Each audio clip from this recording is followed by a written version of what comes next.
The Gray Man is the brand new Netflix original film hitting Netflix this past Friday.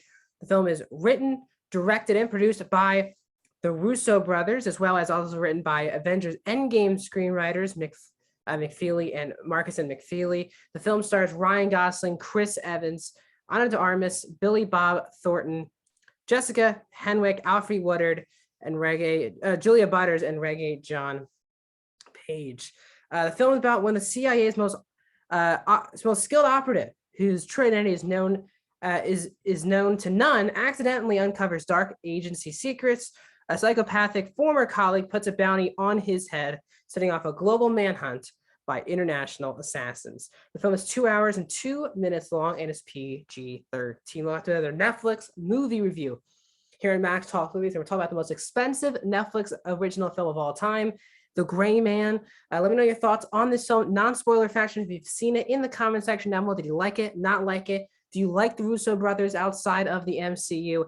Let me know in the comment section down below. As well, also, so if you've not seen it, tell me, are you excited for this movie? Are you going to check it out this weekend on Netflix? Also, please like the video, guys. A thumbs up button really helps support the channel, and subscribe, ring the bell if you're new to the channel. Do movie reviews, TV show reviews, streaming platform reviews, and movie rankings. So please subscribe and ring that bell. So the Russo brothers, for me, again, they are top tier MCU, the best directors to ever step foot, really the best directors of the MCU. They've directed arguably the 4 strongest films in the MCU, with Captain America: The Winter Soldier, Captain America: Civil War, then Avengers: Infinity War, and Endgame. Top movies of the MCU, all in my top 10 for sure, near the top 5, or I think 3 of them are in my top 5.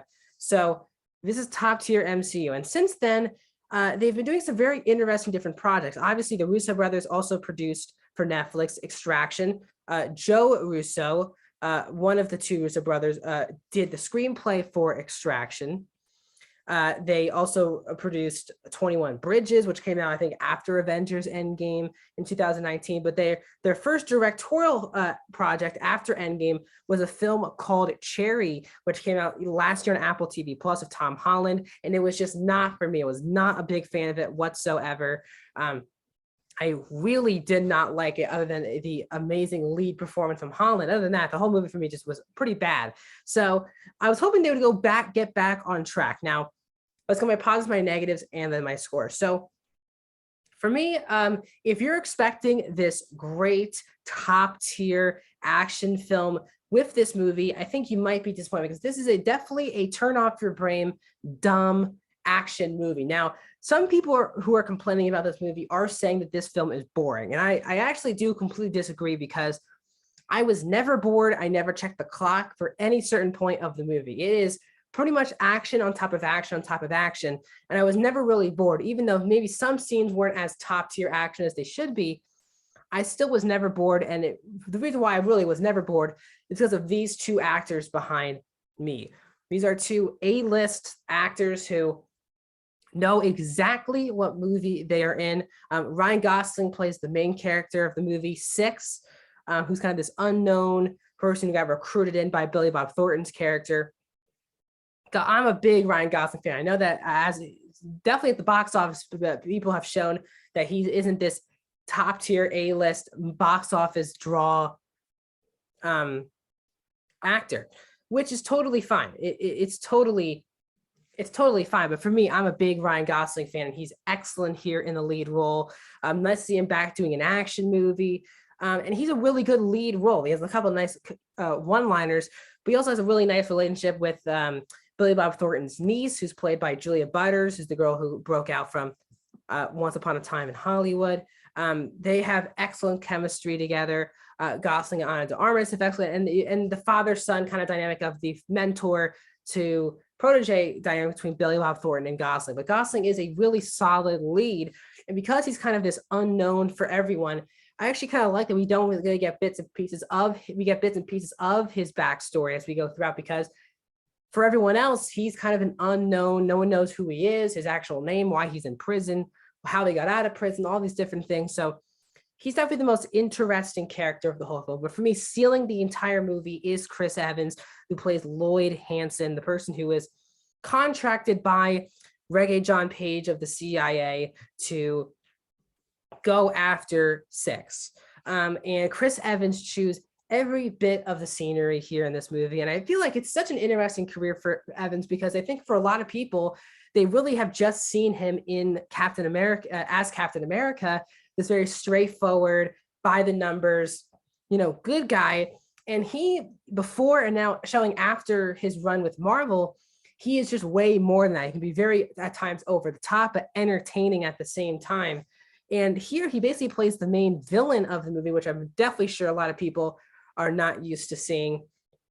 But he is excellent and steals the entire movie. Every time he's on screen, there's just so much more energy. He's obviously making a lot of jokes, which at some points are a bit too over the top. But for me, watching this type of movie, he knows exactly what movie he is in. And he's just very entertaining to look at. To watch. He has a mustache. Gosling has a goatee. It's kind of funny, but again, you can both take them both seriously as action heroes. And the fact of Gosling being the hero, now Evans being the villain, is very interesting. The whole cast is very good. Donna de Armas, I'm a mega fan of her. She's very solid. I'll talk about her in just a second.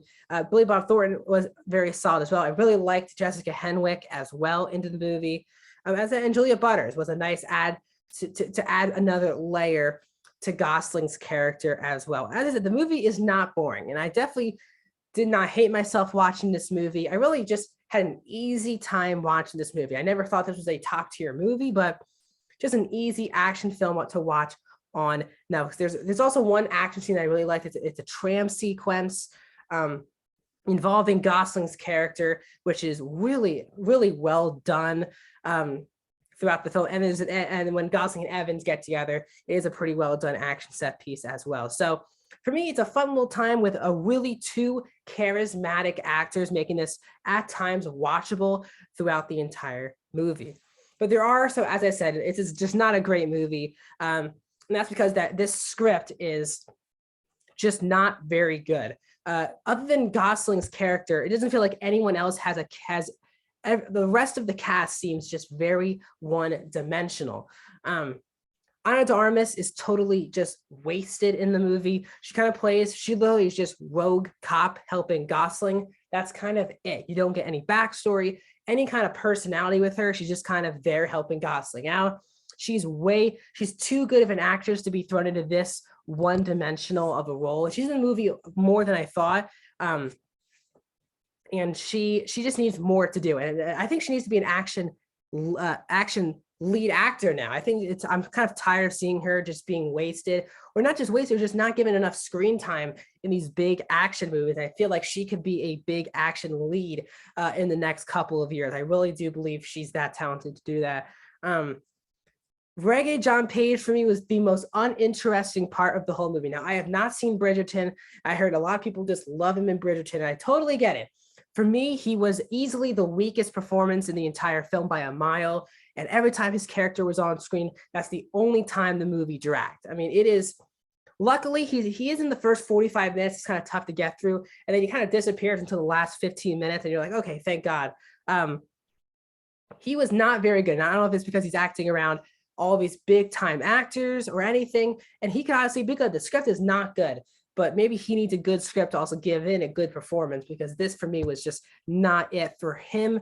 And he was also the least interesting character. But as I said, other than Gosling, everyone's just kind of a one-note cliche character that you've seen in a billion other movies.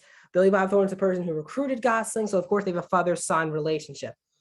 Even Evans' character, you've seen in other movies before. Now, while Evans is doing something really fun with it, you've still seen it before.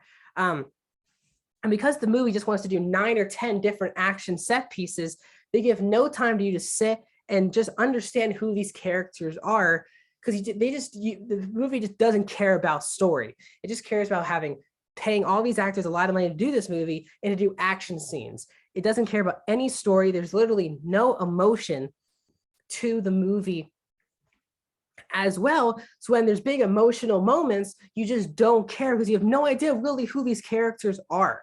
They're kind of just thrown into action scenes. I mean, and again, they're watchable because you have all these A-list actors doing them. But for me, it was tough. Also, it was disappointing because Evans and Gosling are just not in the movie enough together. They're kind of in bits and pieces. They're not even together throughout the whole second half of the movie, second act of the movie. And when you're feeling about to be intense, when Evans and Gosling finally meet, like, here we go. And then Evans and Gosling then won't meet again for the next hour. You're like, this is kind of weird. So I think it would have been smarter to do Gosling and Evans to be on screen more often. But for me, it was an easy watch. This is a very dumb action movie with a really weak script, especially from the writers of Avengers Endgame, with Marcus and McFeely doing it, and Joe Russo also getting in as a writing credit, and the Russo brothers. This is, for me, it's not an 0 for 2, but for me, I am just not totally loving their outside of the MCU stuff. Really did not like Cherry. I thought this was an okay movie, a fun enough movie. So I mean, the Russo brothers nearly need to rethink what they're doing outside of the MCU. They're getting all these big time actors, but I think the biggest problem with their movies is that they're not delivering with their screenplay. So overall, I'm going to give The Gray Man on Netflix a 3 out of 5 stars. 57% for The Gray Man.